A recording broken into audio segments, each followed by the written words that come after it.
A segunda carta de Paulo aos Tessalonicenses, capítulo 2, versos 1 a 6, a palavra de Deus diz: Irmãos, no que diz respeito à vinda de nosso Senhor Jesus Cristo e à nossa reunião com Ele, nós vos exortamos a que não vos demovais da vossa mente com facilidade, nem vos perturbeis, quer por espírito, quer por palavra, quer por epístola, como se procedesse de nós, supondo tenha chegado o dia do Senhor. Ninguém de nenhum modo vos engane, porque isto não acontecerá, sem que primeiro venha a apostasia, e seja revelado o homem da iniquidade, o filho da perdição, o qual se opõe e se levanta contra tudo que se chama Deus, ou é objeto de culto, a ponto de assentar-se no santuário de Deus, ostentando-se como se fosse o próprio Deus. Não vos recordais de que ainda convosco eu costumava dizer-vos estas coisas? E agora sabeis o que o detém, para que ele seja revelado somente em ocasião própria.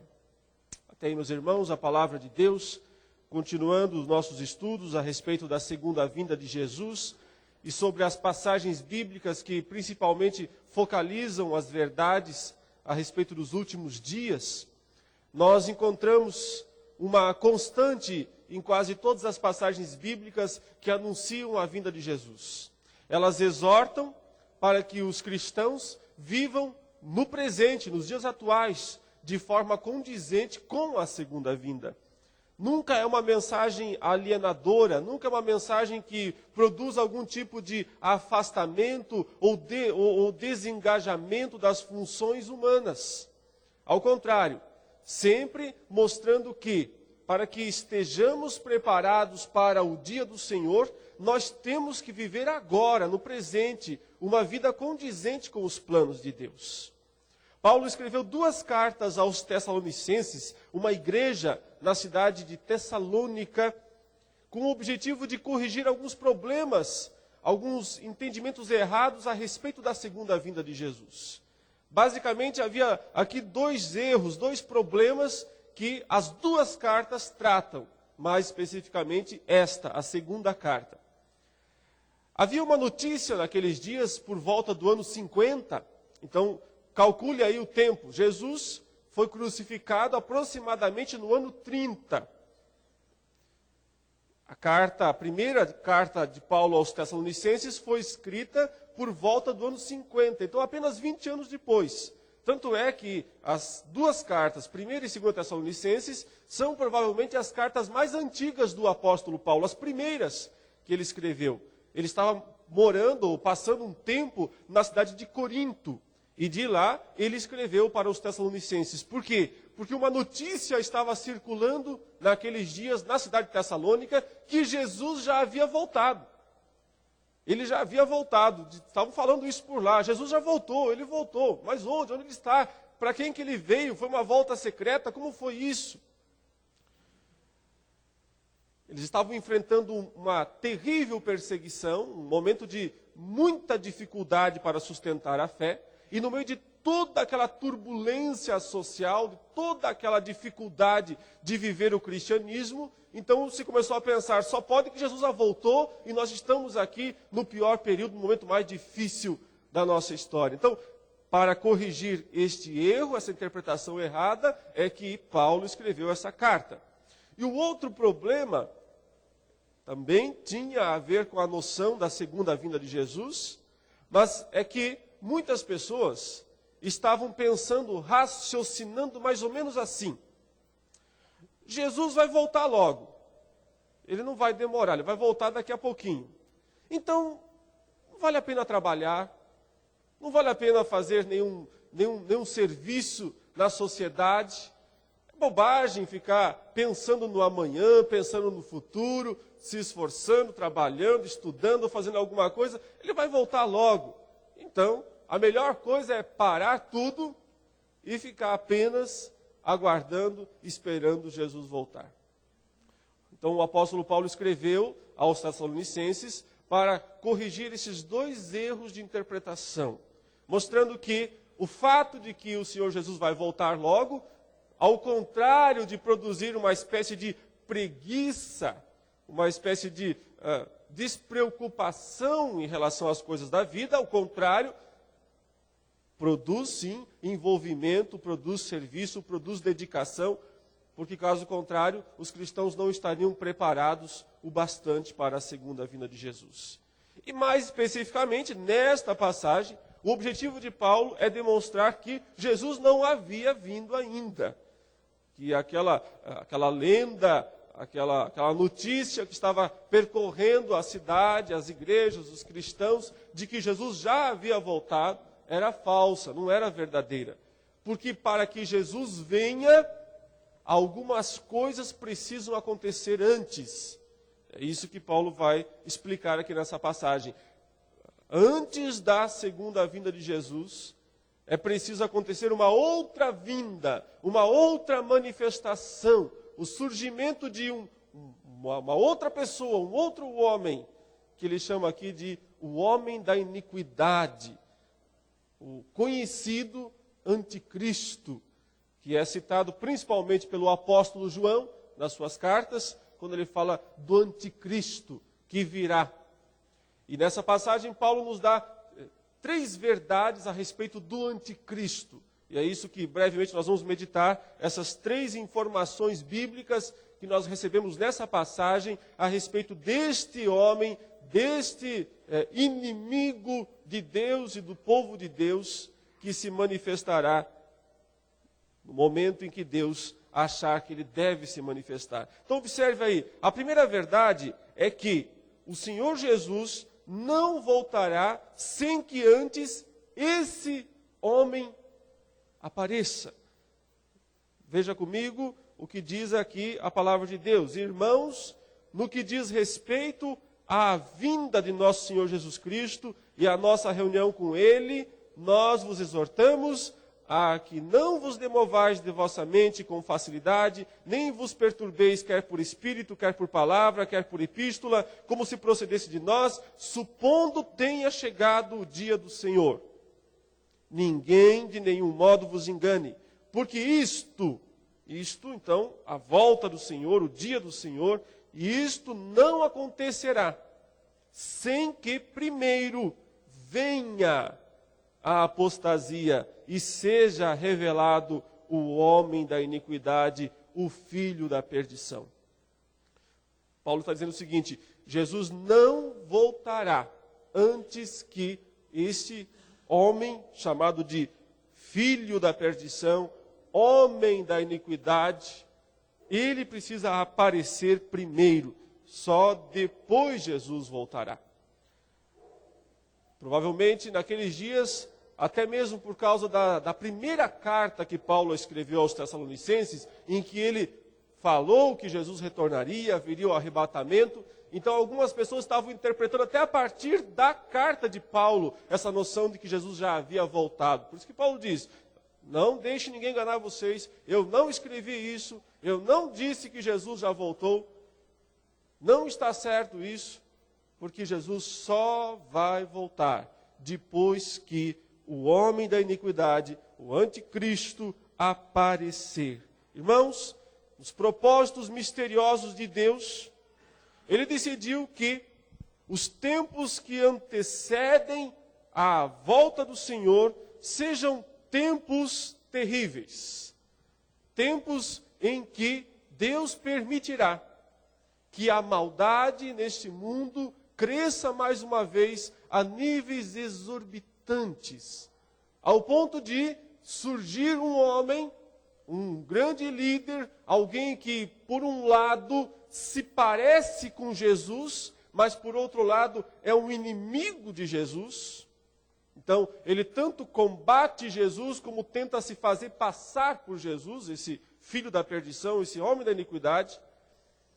Deus permitirá que o mundo esteja num estágio tão terrível, em que a corrupção, em que a maldade do homem na terra estará num nível tão alto, que o surgimento deste líder será algo natural, algo possível. Por isso, a palavra de Deus não nos dá muitas esperanças em relação a esse mundo. Sim, claro, esse mundo será transformado, vai haver uma nova terra, um novo céu, aí sim há esperança.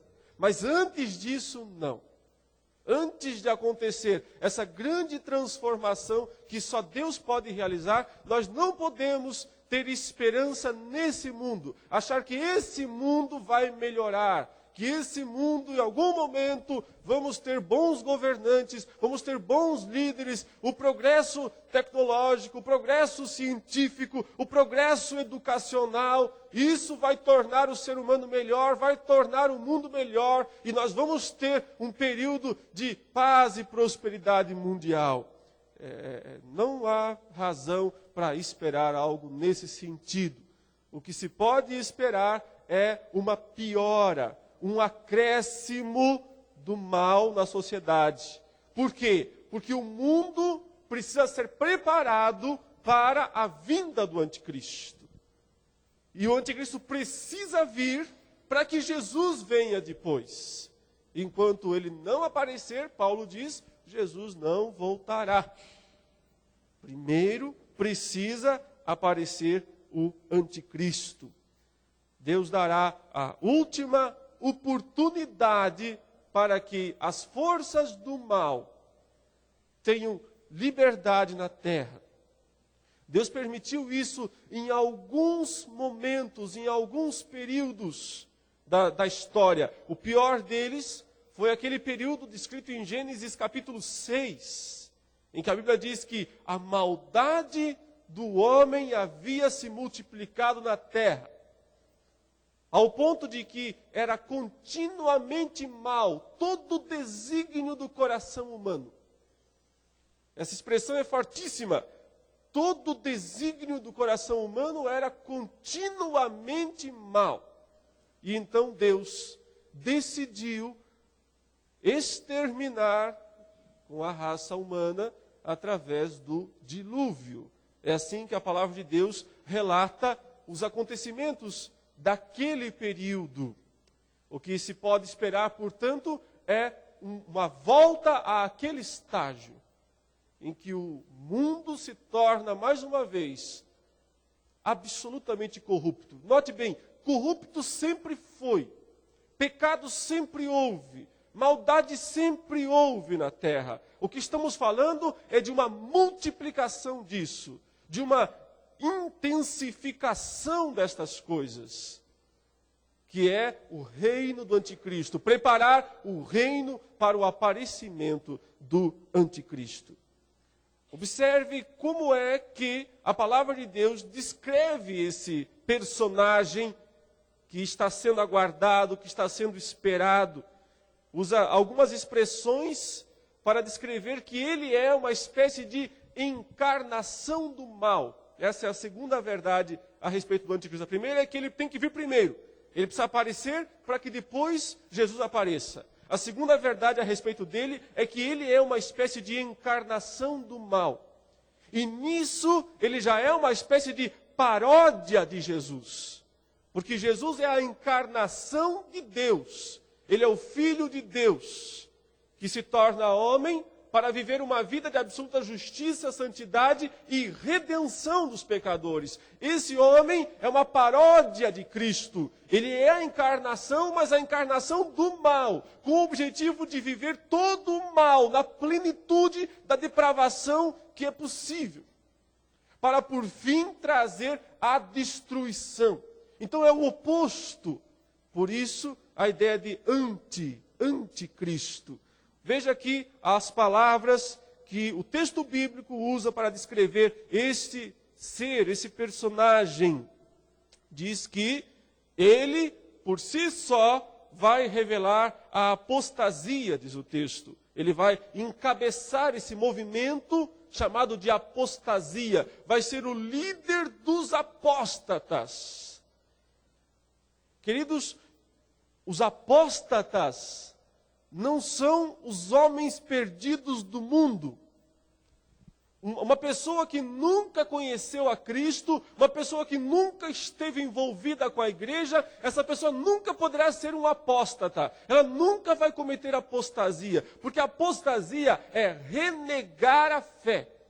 Apostasia é um ato de renegar a fé. Quem nunca teve fé não pode ser um apóstata. Quem nunca esteve na igreja, quem nunca se envolveu com a palavra de Deus, com Cristo, não pode ser um apóstata. Ele é um perdido por outras razões. Apostasia quer dizer um repúdio do evangelho verdadeiro. Isso aqui diz respeito à igreja. Diz respeito aos cristãos.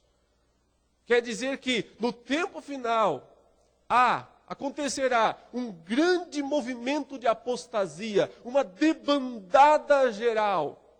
Os cristãos vão abandonar a fé. Isso é o que é terrível. Note que Jesus disse que por se multiplicar a iniquidade, Mateus 24, o amor se esfriará de quase todos. Ele está falando dos seus discípulos. Aumenta o mal no mundo. O mundo se torna corrupto até o limite. Em contrapartida, o povo de Deus esfria no amor. O povo de Deus se torna sem amor. E quando não há amor, há apostasia. Apostasia não quer necessariamente dizer que alguém precisa sair da igreja e nunca mais voltar para a igreja. Não, é simplesmente um repúdio do coração e da mente às verdades do Evangelho. Portanto, podem haver igrejas apóstatas, mega igrejas apóstatas. Todo mundo, milhares de pessoas seguindo um cristianismo, mas um cristianismo falso. Isso também é apostasia. Da mesma maneira, esse personagem, ele vai encabeçar, ele vai liderar, ele vai ser o líder máximo desse grande movimento de apostasia, de abandono da fé verdadeira, de repúdio à mensagem do Evangelho, à mensagem salvadora da cruz de Cristo. É isso o que o texto diz que nós devemos esperar, porque isso vai acontecer. Ele será o líder da apostasia. Quando vem a apostasia, então ele lidera esse movimento e ele se revela, diz o texto, e seja revelado o homem da iniquidade. Ele recebe aqui um título que é dos mais terríveis que pode existir. Homem é um bom título. Quando Deus criou o mundo, ele criou o homem, que o ser humano, a sua imagem e semelhança. Homem é um título de honra na palavra de Deus. Mas observe que esse homem tem um outro título que estraga tudo isso. Ele é o homem da iniquidade. Ele é o representante da iniquidade. Ele é o senhor da iniquidade. Iniquidade quer dizer tudo aquilo que é contrário a Deus e à sua palavra e aos seus propósitos. Tudo aquilo que ofende, tudo aquilo que se desvia da vontade de Deus, da palavra de Deus. O outro título que diz é o filho da perdição. Observe como homem é um título aplicado a Jesus. Filho também. Aliás, ele é o filho do homem. Aqui os dois títulos de Jesus são usados para esse ser, essa criatura, mas o que ele tem são adjetivos negativos com esses nomes. Ele é o homem da iniquidade, o filho da perdição. Enquanto Jesus é o Filho de Deus, esse ser, essa criatura, é o filho da perdição. Perdição quer dizer a destruição, a danação, o trazer a destruição nele próprio, o destruidor. Suas razões são essas: destruir, propagar a iniquidade e destruir. Como ele faz isso? O texto diz que ele se opõe e se levanta contra tudo que se chama Deus, ou é objeto de culto. No primeiro momento, portanto, e aqui ele está com uma função de anticristo. Ele se opõe no sentido de contra Deus, contra Cristo. Num primeiro momento parece que ele está repudiando qualquer tipo de crença em Deus, não só o Deus cristão. Talvez aqui a máxima, do ateísmo, do secularismo, ataca qualquer noção de Deus, qualquer ideia de Deus. Mas o alvo dele não são os deuses falsos, os deuses criados pelo homem. O alvo dele é o Deus da Bíblia, o Deus que se revela na Escritura. Então, ele ataca todas as divindades, mas o objetivo é, na verdade, atacar o Deus verdadeiro. Ele é contra Deus, ele é contra Cristo. Mas note que de uma hora para outra, ele passa a ocupar o lugar de Cristo. Ele diz aqui na sequência do versículo 4, a ponto de assentar-se no santuário de Deus, ostentando-se como se fosse o próprio Deus. Ou seja, ele vai chegar num ponto em que ele vai dizer, eu sou o único Deus que deve ser adorado. Eu sou o único que deve ser reconhecido. No primeiro momento, ele é anticristo no sentido de contra Cristo. No segundo momento, ele é anticristo no sentido de no lugar de Cristo. Porque a palavra anticristo tem esses dois significados. Tanto no sentido de contra Cristo, como no sentido de no lugar de Cristo. Se fazendo passar por Ele. É claro que você não pode esperar esse estilo até cômico desse homem aqui do Brasil que se diz Cristo e se veste como Cristo, porque isso praticamente não engana ninguém, engana uma meia dúzia dos que querem ser enganados, mas o povo não se deixa enganar por isso. Não é nesse sentido cômico que ele se faz passar por Cristo, é no sentido de ocupar todos os espaços, não deixar lugar nenhum, Ele domina tudo, Cristo não é necessário, Deus não é necessário, eu ofereço tudo, tudo que você precisa, eu ofereço tudo. Essa é a ideia de se colocar no lugar de Deus. E note que a idolatria, que tantas vezes é condenada na palavra de Deus, tem a ver com isso também. Colocar qualquer coisa no lugar de Deus. Seja uma estátua, seja uma pessoa, seja um conceito, seja uma filosofia. Qualquer coisa colocada no lugar de Deus está a serviço do anticristo. Porque a sua função é justamente ocupar o lugar de Deus nas nossas vidas.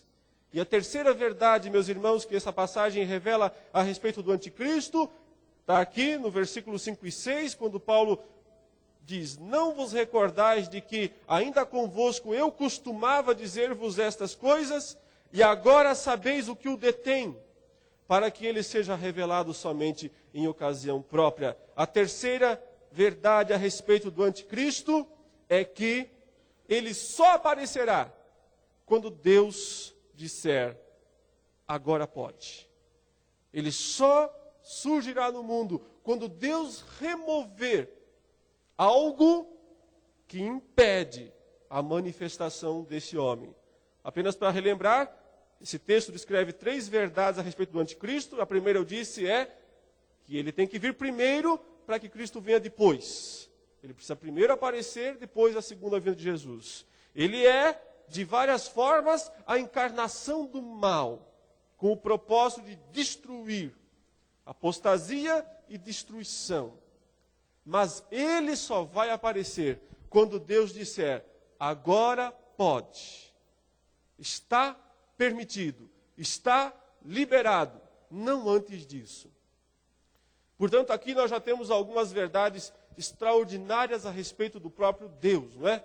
Ou seja, o anticristo não é algo que vai fugir ao controle de Deus.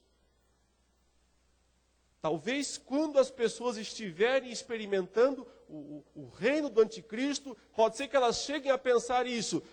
Não há mais qualquer noção de Deus no mundo. Deus não tem mais controle nenhum sobre o mundo. O mal se tornou tão dominante nesse mundo que não dá mais para esperar nada. Mas não é verdade isso. Deus continua sendo o soberano. Ele continua determinando os eventos futuros, os acontecimentos. Significa que, por razões misteriosas dele, ele resolveu permitir que o mal tenha uma oportunidade, uma chance de alcançar um crescimento exorbitante na terra, por um período definido. Começa aqui, termina aqui. É isso. O consolo para a igreja está nesse controle de Deus. Sim, nesse período em que Deus diz, começa aqui, até que ele diga, termina aqui, esse período será terrível. Absolutamente terrível. Mas ele tem um começo e tem um fim. E antes que Deus diga, comece, não vai começar. Na história, vários homens chegaram a momentos em que se pensava, ele deve ser o anticristo. Um exemplo desses foi aquele imperador francês, o Napoleão Bonaparte. Ele deve ser o anticristo pelo crescimento e tal, mas daqui a pouco ele cai. Não, não é. Ainda no século XX, nós tivemos o famoso caso de Hitler. Também tinha todas as características de um anticristo. Lembre que João já disse, muitos anticristos têm se levantado. Mas o final, o grandão, o definitivo, não. Ele só vai aparecer quando Deus disser, agora pode. E Hitler, que parecia que talvez fosse esse homem da iniquidade, esse filho da perdição, que se opõe, que se levanta contra tudo que é chamado Deus, de repente é derrubado. Não consegue ir adiante, não prospera nas suas intenções de dominação mundial. Porque, de alguma forma, Deus continua detendo a ação plena do mal, utilizando recursos que Ele quiser. Talvez um dos recursos que Deus ainda utiliza para a plena manifestação do mal seja a própria igreja. A igreja é uma barreira para a ação do mal na sociedade.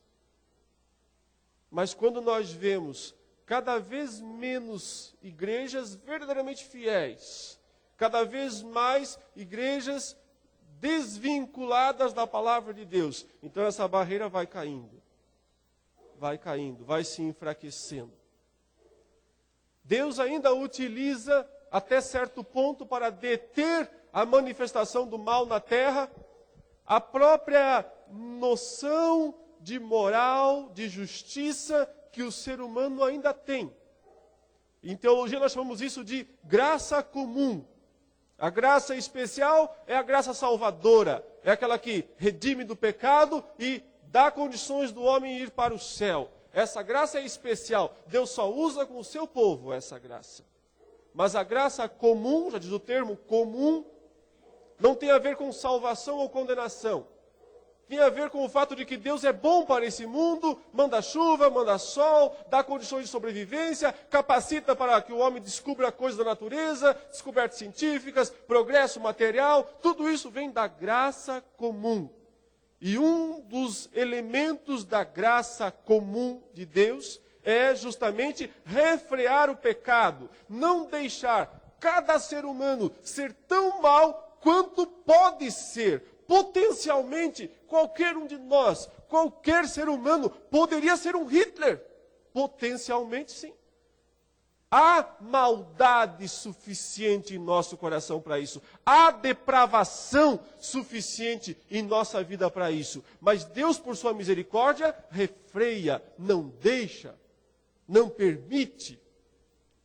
É por isso que você encontra pessoas nesse mundo que não conhecem a Deus, não são crentes em Cristo Jesus. Mas você olha para a vida delas e você observa o quê?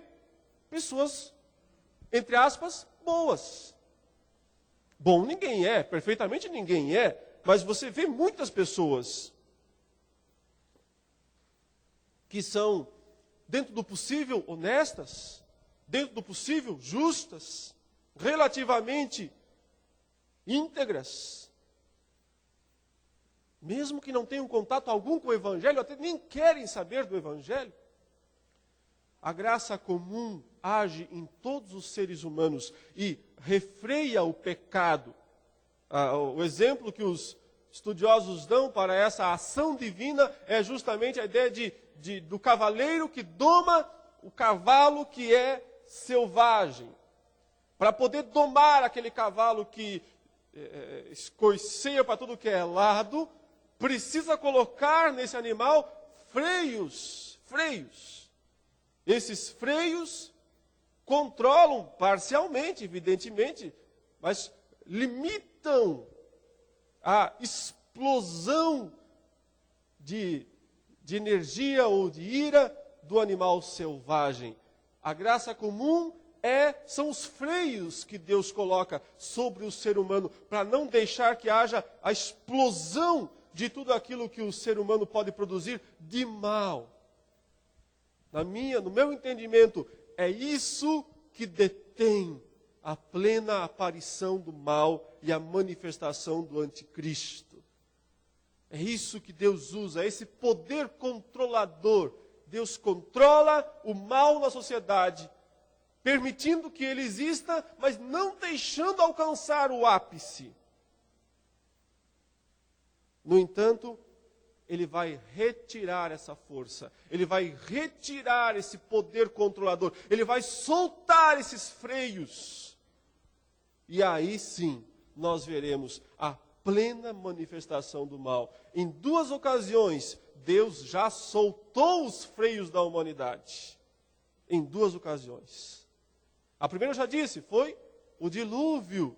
Deus soltou os freios para que o ser humano fosse tão mau quanto ele podia ser. Em seguida veio o dilúvio. Isso foi mundial. A segunda ocasião foi localizada em 2 cidades chamadas Sodoma e Gomorra, onde novamente Deus soltou os freios e deixou com que aquelas cidades fossem tão más, tão ímpias, quanto poderiam ser. E note, nos 2 casos, no dilúvio e em Sodoma e Gomorra, em seguida veio a destruição. Quando Deus solta os freios, é para que em seguida venha a destruição. A primeira, mundial. A segunda, 2 cidades apenas. Ambas as destruições antecipam o fim dos tempos, porque Jesus citou esses 2 exemplos como exemplos do fim, dizendo, será assim outra vez. Como nos dias de Noé, será nos dias do Filho do Homem. Como nos dias de Ló estava em Sodoma e Gomorra, será nos dias do Filho do Homem. Portanto, queridos, olhando para os dias atuais, o que nós vemos é um claro afrouxar-se do freio de Deus. Deus está, sim, afrouxando o freio que Ele mesmo pôs na sociedade. E é por isso que nós vemos, dia após dia, semana após semana, ano após ano, o crescimento. E a palavra negra é multiplicação da iniquidade na terra. Porque eu acredito, Deus está permitindo que esse mundo chegue no ponto apropriado para que haja a apostasia, para que apareça o anticristo, para que ele encabece um movimento mundial contra Deus e sua palavra. E para isso o ser humano precisa estar preparado para aceitá-lo. Em contrapartida, a igreja é chamada a esperar, a ter paciência, a suportar, a aguentar até o fim. Eu espero continuar a exposição dessa passagem em breve, na próxima semana, falando a respeito da segunda parte dos versículos 7 em diante, quando Paulo vai detalhar um pouco mais essa questão da manifestação do mal na sociedade e também o modo como Deus agirá para pôr fim a isso no momento exato da segunda vinda do Senhor Jesus. Vamos orar nesse momento. Deus eterno, todo-poderoso, a tua palavra foi escrita não para nos atemorizar, mas sim para nos consolar e exortar. Nesta manhã, ó Deus, estamos na tua presença. Cada pessoa está aqui, ó Deus, e o Senhor sabe de cada um, tudo que se passa em cada coração. O Senhor sabe exatamente, ó Deus, a firmeza ou a não firmeza da fé. O Senhor conhece as lutas íntimas, as necessidades de cada um de nós. O que nós te suplicamos nessa manhã é que o Senhor aumente a nossa fé, que o Senhor fortaleça a nossa esperança em Cristo Jesus. E que diante do mal que cresce dia a dia na sociedade, não nos atemorizemos, não recuemos, continuemos sustentando a verdade, ó Deus, certos de que tudo está nas tuas mãos e tu és quem controla todas as coisas. Em nome de Jesus. Amém, Senhor Deus.